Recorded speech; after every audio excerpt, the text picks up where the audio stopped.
Reka twongere tubasuhuze kandi tubahe ikaze bakunzi bacu ba Deep News TV, twizere ko mumeze neza cyane mu bice byose muherereyemo bigiye bitandukanye. Mu nkundire tugaruke kuri iyi nkuru aho umuhungu wigaga muri RP Tumba College yasanzwe mu nzu we n'umukobwa wari wamusuye bose bapfuye. Turaje turebere hamwe icyaba cyabahitanye. Reba ahantu handitse ijambo subscribe kugira ngo dukomeze tugende tubana mu makuru tuba twabateguriye hano kuri Deep News TV.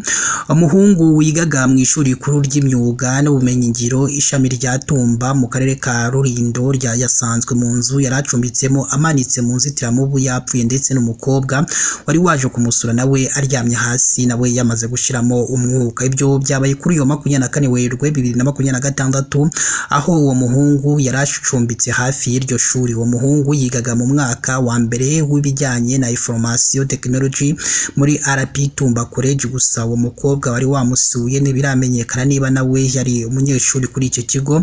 Amakuru kandi agera mu itangazamakuru nuko uwo muhungu yasanzwe yapfuye, yari umunyeshuri wabo, gusa ko amakuru menshi agishakishwa. Wahaye amakuru itangazamakuru yagize ati n'umuhungu n'umukobwa basanzwe muri ghetto umuhungu yabagamo inyuma y'ikigo yapfuye. Abahageze basanze bari bifungiranye, imbere hariho n'ingufuri. Uwo muhungu yari umunyeshuri wacu, ariko umukobwa ntituramenya neza niba yigaga hano kuri kino kigo. Mutangazamakuru kandi yongeyeho ko basanze umuhungu amanitse mu nzitiramubu bisa naho yiyahuye, naho umukobwa we aryamye hasi yamaze gushiramo umwuka. Yagize ati iyo ghetto yari y'umuhungu basanze amanitse mu nzitiramubu hejuru, ariko umukobwa we ari hasi ariko nawe yamaze gushiramo umwuka. Ati natwe nk'abanyeshuri biratubabaje ku rwego rwo hejuru. Ati ukuntu uriya muhungu wabonaga agira ikinyabupfura, ariko natwe twatunguwe no kubona yamaze gushiramo umwuka. Ni inkuru kandi yanemejwe na meya w'akarere ka Rulindo Mukanyirigira Judith, aho yahamirije itangazamakuru amakuru y'uru rupfu rw'uwo munyeshuri wa RP Tumba College ndetse n'uwari wamusuye ubwo n'uwo mukobwa. Ati byabereye mu rugo rw'umuntu wari ufite inzu zikodeshwa uwo muhungu yabagamo. Twasanze uwo musore wari ufite imyaka 20 ari mu mugozi w'inzitiramubu yapfuye, n'umukobwa agaramye ku buriri yapfuye. Inzego zibishinzwe zinjiye mu kibazo ziri kwegeranya ibimenyetso ngo hamenyekane neza andi makuru.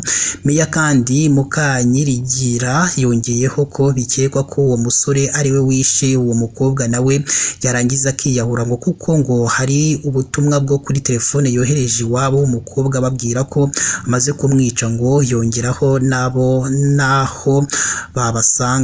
basanga umurambo we. Uwo muyobozi yaboneyeho gusaba ababyeyi kujya bita ku bana babo bakagirana ubushuti ku buryo baganira byose, kuko uwo mukobwa basanze yari yavuye iwabo agiye mu mujyi wa Kigali kureba aho azakorera imenyerezamwuga, ariko aza no kujya i Rulindo batabizi agiye kwirebera uwo musore yari yarihebeye. Uwo mukobwa kandi yari afite imyaka 18 y'amavuko, ndetse ababyeyi b'umuhungu bari bazi ko abo bombi baziranye kuko bize no ku kigo kimwe.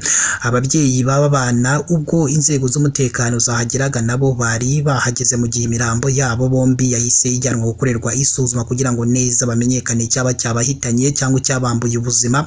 Ku gicamunsi cy'itariki 24 kandi Werurwe yavuze ko inzego zirimo urwego rw'igihugu rw'ubugenzacyaha RIB, polisi zari zamaze kuhagira ngo zikurikirane icyo kibazo amenyekane ukuri kose, kuko n'imirambo yabo bombi yari igihari itarajyanwa kusuzumwa.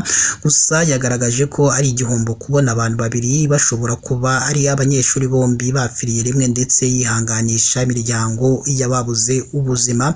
Reka kandi natwe tukomeze twihanganishe imiryango y'aba bantu bitabye Imana. Reka tubabwire ati mukomeze mwihangane. Reba ahantu handitse ijambo subscribe kugira ngo tujye dukomeza tubane mu makuru tuba twabateguriye hano kuri Deep News TV. Ikindi kandi muduhe ibitekerezo byanyu, gishima kitugira inama ibyo tugomba guhindura mu makuru ndetse n'ibiganiro tugenda tubagezaho hano kuri Deep News TV. Mukomeze mugire ibihe byiza, Imana ibane namwe.